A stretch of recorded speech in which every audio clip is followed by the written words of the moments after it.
Пускай на глобусе ты кажешься листком, горячим, занесенным ветерком.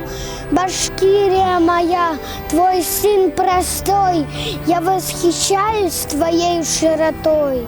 Мустай Карим, воспоминания, я очнусь от вас. Я в самом центре города стою. В заре весенней вижу я сейчас мою Уфу, Башкирию мою.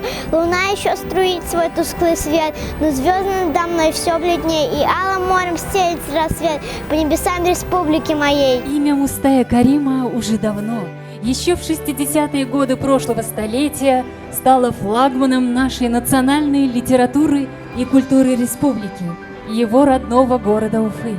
Вот еще один праздник, который мы отмечаем в октябре каждый год. Всегда это был главный праздник в нашей семье. А теперь вот после того, как с нами нет, физически нет с нами Мустафы Сафича, мы отмечаем этот день каждый год.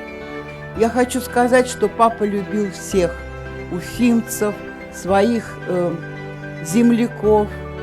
Он любил вообще человека. Наверное, поэтому его творчество живо и понятно всем нам, потому что он писал для человека, независимо от его национальности, возраста, вероисповедания. Он был писателем.